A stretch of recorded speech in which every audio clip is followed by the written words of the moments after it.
escola do mundo, onde eu posso ensinar e aprender. A palavra da sabedoria é a nossa EBD. Deus é o nosso diretor, o Espírito Santo nosso professor. A Bíblia é a cartilha que ensina o caminho, a verdade e a vida. Deus é o nosso diretor, o Espírito Santo nosso professor.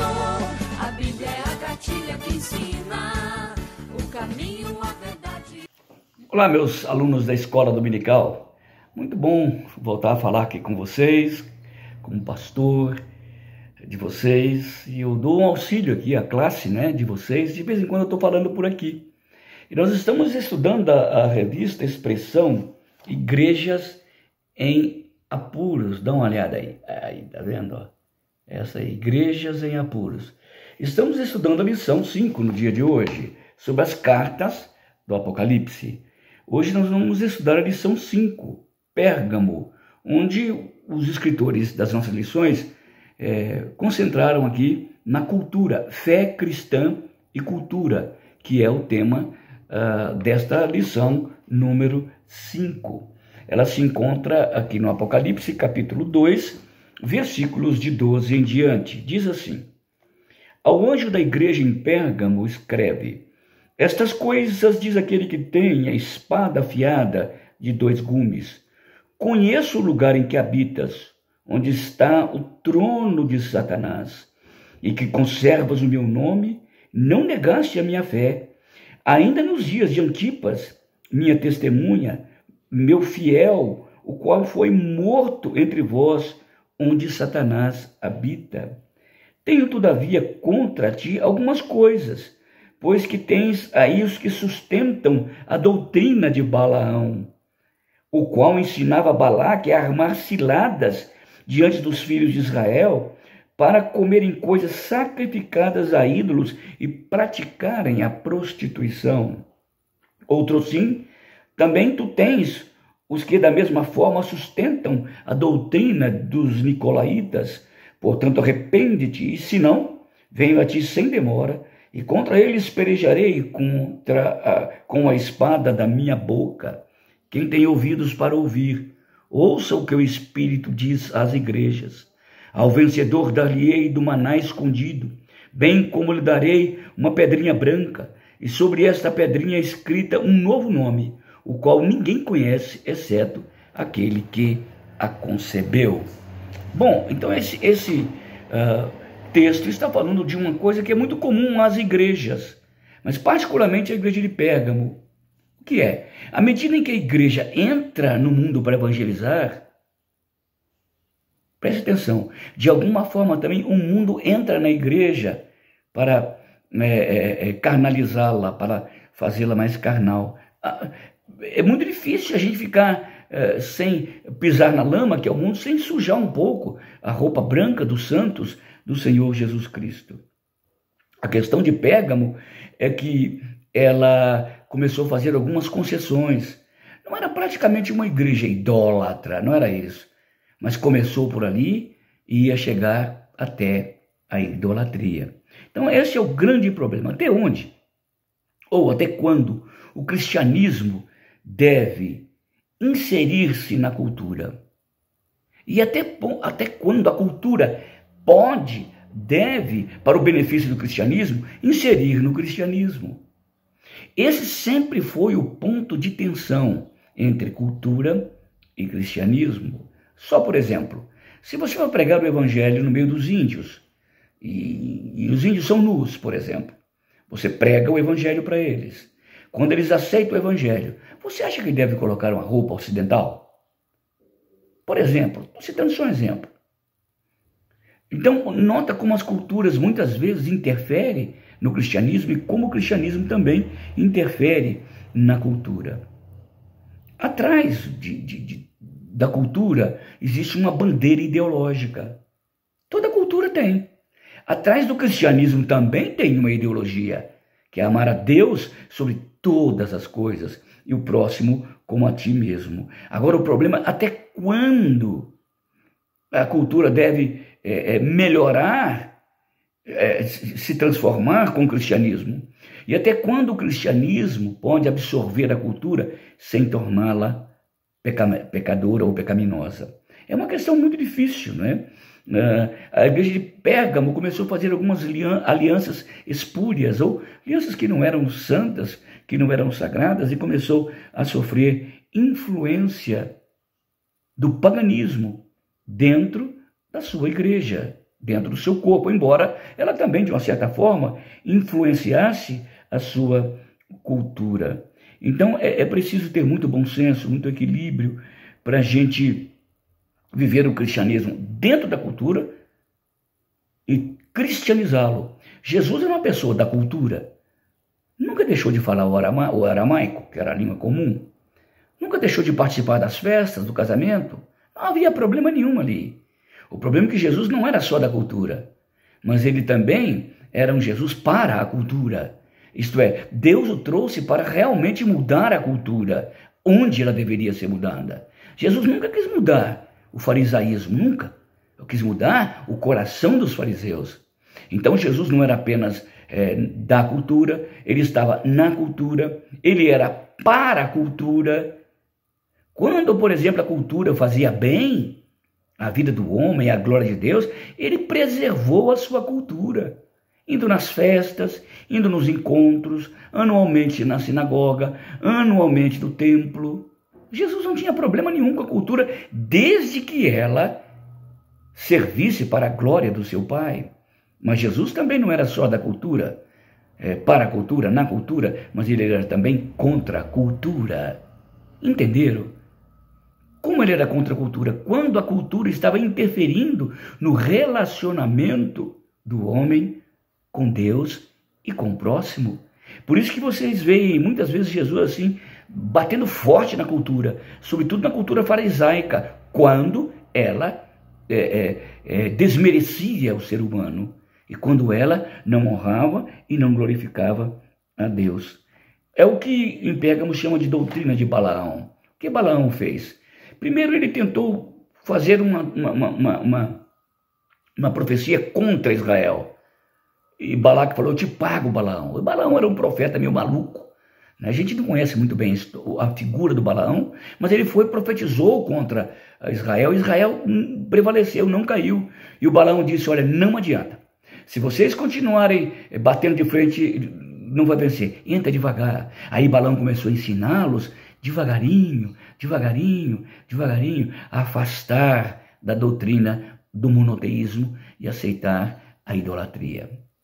Olha a doutrina de Balaão, é entrar devagar, é fazer concessão ao mal até que a idolatria entre no coração da igreja.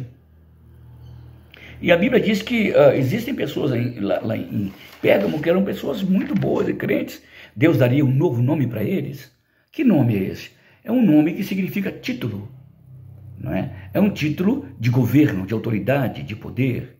E um nome tão particular que ninguém podia dominar este nome, isto é, ter este nome preso dentro de uma cultura, dentro de um mundo. Esse nome só Jesus conhecia e conhece. Então nós precisamos ter essa autoridade, esse novo nome espiritual para sermos da cultura, na cultura, para a cultura e contra a cultura. Então, Jesus continua fazendo esta averiguação, né, esse levantamento sobre a igreja de Pérgamo. E Pérgamo era uma cidade muito importante, ela tem uma história muito importante. Numa dada época, em 282 a 133 a.C., ela foi uma capital de um império Atálidas, não é? Um império muito famoso. Ela tinha sido capital já, né? Bem antes de Jesus nascer. Depois das vitórias de Alexandre o Grande, ela foi tomada por imperadores e por um rei, e ela se tornou um império, né? Era o Átala III, que depois entregou esta capital, Roma. Quando Roma começou a vencer e invadir, ele preferiu não guerrear e entregou essa capital de mão beijada, vamos assim dizer, para o imperador romano.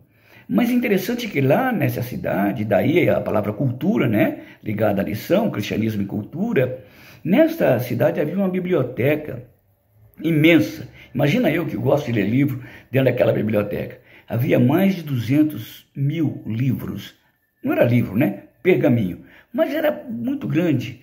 E tinha gente que pesquisava, gente do mundo inteiro para pesquisar naquela imensa biblioteca. Daí a palavra da lição de hoje, né? Cristianismo e cultura, a respeito da igreja de Pérgamo. Mas a despeito da cultura, lá também tinha santuários de vários deuses. Tinha o deus Zeus, o Dionísio, né? Atena, né? Que é daí Atenas. E lá também tinha um templo, Asclépio. Quem é Asclépio? Era o pai da medicina, né? Daí essa cidade se envolvida com saúde, com cultura, com conhecimento. Era uma cidade universitária, se pudéssemos dizer hoje, não é? Como também a nossa Jaú está se tornando uma cidade universitária. Então Jesus fala aqui no capítulo 2, né, do versículo 13, o seguinte: conheço o lugar em que habitas, no trono de Satanás. Parece-me que havia um lugar especial ali, não é? Onde Satanás se manifestava de uma forma mais clara, não é? Era um lugar próprio onde o mal estava concentrado. Jesus diz no versículo 13: conheço o lugar em que habitas, onde está o trono de Satanás. E ali que Jesus colocou a sua igreja, no lugar onde tinha toda a idolatria e havia um foco realmente satânico, né, dentro daquela cidade. E Jesus colocou a sua igrejinha, né, pequenininha, mas poderosa, para dar testemunho da verdade. Então, à medida em que a igreja foi entrando e crescendo, a sociedade também pagã de Pérgamo foi entrando dentro da igreja. E esse era o problema que Jesus estava tratando aqui: a permissividade, permitir que o culto pagão entrasse dentro da igreja. Aquilo que eu falei na introdução, não é? Qual é a associação que a atitude da igreja faz ao participar de algumas coisas do mundo? Quando eu participo de uma festa X, quando as pessoas me veem lá, se me virem lá, eles associam a minha presença ali a quê? A quê? É muito importante eu ir, por exemplo, na inauguração da escola de medicina, como fui. Mas o que vocês acham que se eu for numa festa pagã, declaradamente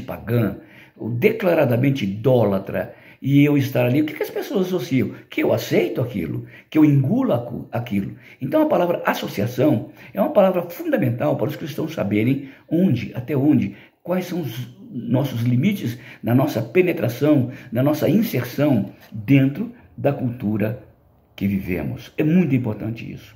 O cristianismo, então, estava se misturando aos poucos ali com aquela sociedade, e ela estava influenciando em algum ponto, mas profundamente influenciada em outro ponto. O que Jesus diz no versículo 13? Conheço as tuas obras. Jesus conhece a igreja de Pérgamo. Jesus conhece a nossa igreja. Jesus conhece você. Mas não é um conhecimento superficial. Ele sabe das sutilezas com que a igreja vai sendo levada para o mundo. Ele conhece. Ele está dizendo: eu conheço vocês. Jesus sabia dos problemas, de alguns vínculos, de alguma unidade daquela igreja com alguma coisa que não era anticristo, era anti-igreja, dentro ali da cidade de Pérgamo. Por quê? Nessas culturas, família, Estado, lazer, tudo estava vinculado a um Deus. Por exemplo, aqui no Brasil nós tínhamos um hábito de oferecermos os nossos filhos, os católicos romanos, a um santo. Então, já viu falar do santo da guarda? Ah, tá bom, ele é o santo da guarda, o fulano é o São tal. O que é isso? Era uma forma de transformar a vida familiar e social à cultura ou ao Deus. O catolicismo romano trouxe isso lá do paganismo, né? É o santo da guarda do fulano. Nós oferecemos desde criança este menininho ao santo fulano de tal, e esse passa a ser o santo da guarda do fulano. Mais ou menos isso. A sociedade de Pérgamo era a sociedade que a família, o lazer, o culto, a adoração, tudo ligado a um santo, ou a deuses, ou a idolatria. E Jesus, né, dizia, olha, vocês têm que ser diferentes. Eles diziam, mas nós não estamos fazendo nada demais, nós só vamos lá na festa. Mas o que essa festa associa? Me associa a quê? Quando eu estou ali, quando alguém me vê lá, e se alguém me vir lá, o que eles ligam à minha pessoa? Óbvio que é idolatria, que aquilo faz parte da minha vida. Embora eu seja cristão, eu faço algumas concessões. Isso que eu chamo de relacionamento promíscuo, relacionamento infiel, porque os cristãos de Pérgamo estavam diante de uma palavra fidelidade. Ou fidelidade absoluta ao Senhor, o único Deus e Senhor, Jesus Cristo, o Deus verdadeiro, ou fidelidade a César com todo o seu paganismo. É interessante notar isso, né? Porque, mas também havia dentro da igreja de Pérgamo, no versículo 13, alguns que conservavam o nome de Jesus. Alguns. E ele cita ali o Antipas. O Antipas foi morto de uma forma horrível. Foi colocado dentro de um boi de bronze e queimado aos poucos dentro do boi de bronze, porque o Antipas foi fiel ao nome de Jesus. Ele conservou o nome de Jesus. Porque a chamada famosa Pax Romana ou Paz Romana era o seguinte: você poderia adorar todos os deuses desde que pagasse tributo e dissesse César é o Senhor. Você pode ter a religião que você quiser, desde que você pague tributo a Roma e diga que César era o Senhor. Era a cidade de Pérgamo uma cidade muito liberal, né? Uma cidade aberta, uma cidade tolerante. Como muitas das nossas religiões são tão abertas, tolerantes, que toleram tantas coisas de Satanás que estão dentro da igreja e que não têm o princípio da pureza e da santidade de Jesus. Por exemplo, como nossos filhos veem o namoro, o noivado, o casamento, a fidelidade, como os nossos filhos, por exemplo. Só estou citando um exemplo. A visão que nós temos é uma visão cristã ou uma visão pagã? Uma visão que todo mundo faz ou uma visão de cristianismo de fato? Nota como são coisas complicadas que acontecem dentro da igreja. E lá, o Antipas foi uma testemunha fiel, como diz em Filipenses 2, a partir do versículo 10, ele confessava que Jesus Cristo era o Senhor para a glória de Deus. Bom, Jesus conhecia a fidelidade da igreja. Sabia que tinha crentes bons e crentes fiéis, mas também Jesus conhecia a infidelidade da igreja. Alguns cristãos eram infiéis quando participavam de cerimônias que não tinha nada a ver. Eu só vou lá só para ver, só para participar, mas não tem nada com o meu coração. Meu coração é cristão. Será? Será que isso não está entrando devagarinho dentro do meu coração, da minha vida, do seu coração, da sua vida? Eu vou a uma festa, qualquer festa, mas a que esta festa se associa? A dignidade humana, a glória de Deus, a honra a Jesus Cristo. Então, ali, se eles não participassem daquela vida comum da sociedade, eles também tinham algumas limitações, eles não tinham alguns privilégios na sociedade.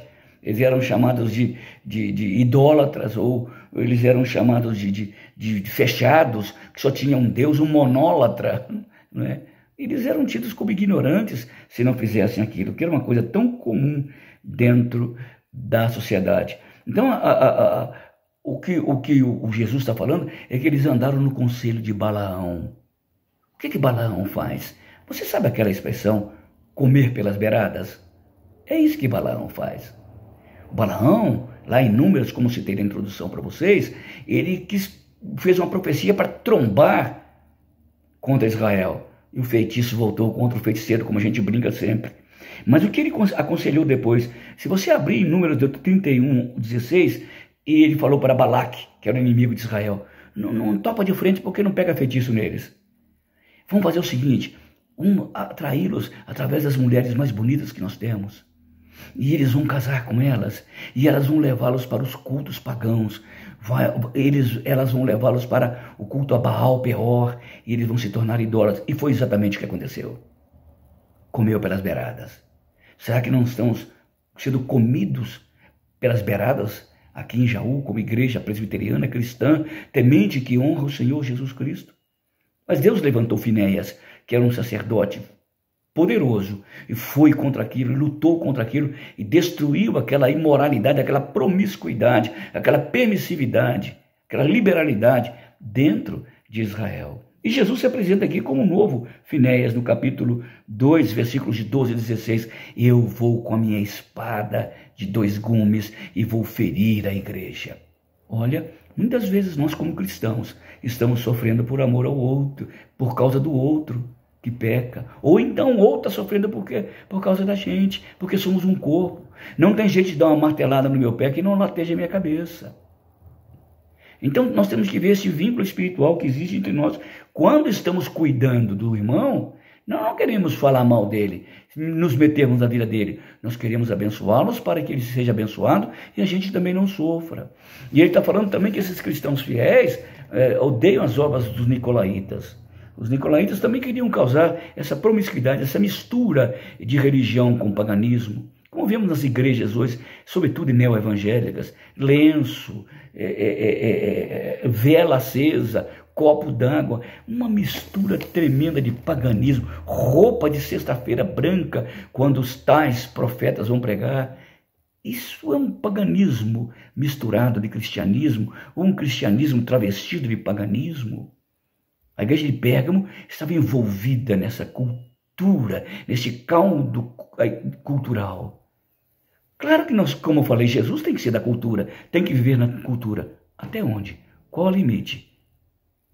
Até quando? É uma pergunta séria, né, gente? Então estamos vendo a partir da igreja de Pérgamo como é que é complicado esse problema, né, de cultura e cristianismo, né, até onde um interfere no outro, até onde manter a integridade dentro de uma cultura. E vimos que Jesus, ele conhece cada um membro, conhece os lados, os partidos da igreja, ele conhece. Mas Jesus não só conhece, como ele também ordena. O que ele ordena a partir do versículo 16 aí, do Apocalipse capítulo 2? Arrepende-te, arrepende-te, senão eu venho a ti com a minha espada afiada de 2 gumes. Isto é, 2 gumes, ele tem um lado e o outro da faca, como se tivesse 2 cortes da faca. Arrepende-te tem 2 vias para entendermos o que significa isso. Primeiro, aquilo que veio dentro da nossa cultura. Recebemos uma cultura romana, nós somos presbiterianos, mas recebemos uma cultura romana. A palavra arrependimento na cultura romana arrependimento significa arrepender-se, penitenciar, não é? Penitentia significa, isto é, quebrar e ficar do lado quebrado na defesa. Não. A ideia grega, o que Jesus usa aqui no Apocalipse, não é essa penitência romana. É arrependimento grego. Metanoia. A palavra meta significa ir além. Noia é mente. Né? A gente, tem muito noinha na cidade. Não, no grego, noia é mente. Isto é, alguém que vai além do que sua mente andava antigamente. Isto é, ele transcende a vida comum. Ele passa daquele estágio de fraqueza e atravessa, transcende o estado primário ou o estado infantil de fé, e ele se arrepende e ele tem uma metanoia, uma mudança mental, conceitual, transcendental, diferente, né, da penitência romana, que é bater nas costas com chicote. O grego não tem essa ideia de arrependimento. Quando Jesus diz arrependimento, ele não diz na ideia católico-romana, ele diz na ideia bíblica. E muitas vezes nós, como protestantes, somos meio católicos romanos. Achamos que arrependimento é só esse lado triste. Claro que pode passar por essa fase, mas não parar aí. É continuar, é transcender, é ir além, é uma metanoia, transcender. Então Jesus não é apenas aquele que vê, que conhece, ou aponta a doença, mas ele também dá o remédio. O remédio é metanoia. Arrepende-se, põe a sua mente para funcionar, vai além da sua vida medíocre espiritual, vai além da sua religiosidade, arrepende-te, volta volta a ter uma vida abençoada, transcendente, volta ao princípio. Qual é o princípio? Só Jesus Cristo é o Senhor. Ah, mas assim seria muito simples assim? É, mas põe isso em prática. Quanto isso vai implicar em sua vida? E quanto isso não só implicar, mas complicar a sua vida. Você vai ter que tomar decisões seríssimas quando você voltar ao princípio, só Cristo é o único Senhor da nossa vida. Esse é um princípio básico, não é, do cristianismo, Jesus como Senhor. Quais são as consequências disso? Cristo não está dando uma sugestão. Não, sugestão não, ele está fazendo uma exigência, é um imperativo. Arrepende-te. É um mandamento, é uma ordem expressa, propositiva. Arrepende-te, mude de vida, tenha vergonha na cara, transcenda a sua vida, passe para além do comum, tenha uma vida onde Cristo realmente seja o único Senhor e você seja o seu servo e adorador. Então Cristo não é apenas aquele que aponta o remédio ou dá um mandamento superficial, ele está exigindo, é uma exigência do senhorio de Cristo. Ele diz, se vocês não se arrependerem, eu venho a ti com a espada desembainhada de 2 gumes, isto é, eu vou castigar. Jesus é cheio de amor, mas não é um Papai Noel. O amor dele significa entrega dele total por nós. E o amor que ele exige de nós é a entrega total nossa para ele. Isto é uma troca de senhor e servo, servo e senhor. Então, por que ele fala isso? Porque não era toda a igreja que estava assim, mas alguns lá dentro, alguns poderiam influenciar os outros. É como se você coloca uma fruta podre no meio das outras frutas, de repente as outras são contaminadas. Então Jesus está selecionando aqueles que precisavam de arrependimento, de mudança de mente, mudança de conceito, voltar ao princípio onde Cristo seja o único Senhor. Então ele está falando isso mesmo, ele está fazendo uma exigência aos seus discípulos. Ele diz mesmo em Mateus 18:6, aquele que fizer tropeçar um desses meus pequeninos, a parte que lhes cabe é o quê? Que amarra uma pedra no pescoço, seja jogada dentro do rio e morra. É muito melhor fazer isso, pegar uma pedra no pescoço, jogar no rio, do que fazer tropeçar um desses meus pequeninos. Olha o compromisso e a responsabilidade que cada um de vocês tem dentro do cristianismo. Não só de se resguardar, mas também de ser saúde para o corpo espiritual. Ser bênção e santidade sua, passando para a santidade do outro irmão. Então, ser cristão de fato não é tão fácil. É muito pesado ser compromissado com você mesmo e que esse compromisso passe também para a vida de outros irmãos, e então você vai santificar a sua igreja a partir da sua santidade. Profundo, hein, gente? Então a igreja de Pérgamo estava envolvida dentro de um mundo cultural, né, de um caldeirão cultural, de idolatria, de conhecimento, de sabedoria, de medicina. Então Jesus chama essa igreja, né, e ele ordena que a igreja se arrependa, e nós ouvimos ontem o que significa, ou ouvimos agora o que significa arrependimento. Mas Jesus não só conhece a sua igreja, não só ordena a sua igreja, mas também Jesus recompensa a sua igreja. Ele diz, quem tem ouvidos para ouvir, ouça. Olha a recompensa maravilhosa que essa igreja vai ter. Não é? Deus é aquele que nos predestina, nos alcança, nos justifica, nos santifica e nos glorifica. Como diz Romanos 8:30, a glorificação é parte da ordem da salvação. E aqui ele está falando de uma recompensa futura, embora ele também recompense a sua igreja aqui na terra. Com o quê? Com paz. Com paz. Jesus disse lá no Evangelho de João, deixo-vos a minha paz vos dou. Essa já é uma grande recompensa que ele nos dá lá em João capítulo 14, versículo 27. Jesus nos deixou uma grande herança aqui já.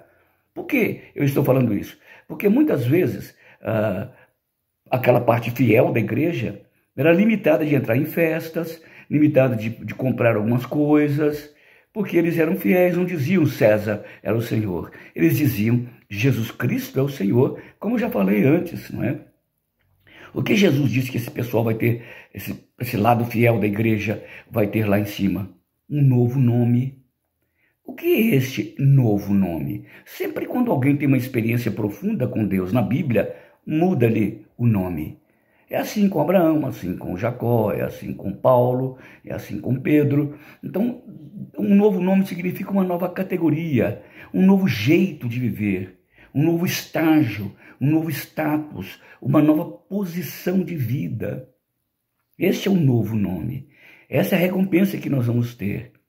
E eu vou deixar de ter o nome Brasil Ferraz, que é o nome da minha família, da minha herança, da minha cultura, da minha tradição, e vou ter um novo nome. E nós vamos também ter um nome numa pedrinha branca. Que coisa estranha. A pedrinha branca, dentro da cultura helênica, particularmente da cultura de Pérgamo, tinha muito a nos dizer. Quem tinha uma pedrinha branca própria, consignada, assinada por César, eles tinham acesso a teatro, tinham acesso às bibliotecas, aos hospitais, aos mercados. Era como se fosse um passaporte de autoridade. Era como se fosse um ticket que dava autoridade para esse pessoal entrar onde eles quisessem, porque eles tinham a pedrinha branca. Era sinal de que eles eram cidadãos de alta categoria. A pedrinha branca também, em termos judiciais ou em tribunais, era de condenação ou salvação. Quando o tribunal dava a sentença e o júri levantava a pedrinha branca, estava dizendo, você está livre. O que Jesus está dizendo é que o César não podia libertar os irmãos de Pérgamo. Quem tinha a pedrinha branca para libertar da morte era Jesus Cristo. Então nós vamos receber um novo nome, uma pedrinha branca. Isso vai nos colocar numa nova categoria, num novo estágio. Como diz Paulo lá em Efésios capítulo 2, estamos assentados com Cristo nas regiões celestes. Então isso é extraordinário para a nossa vida, porque a pedrinha branca vai dizer que nós estamos livres da condenação e do pecado.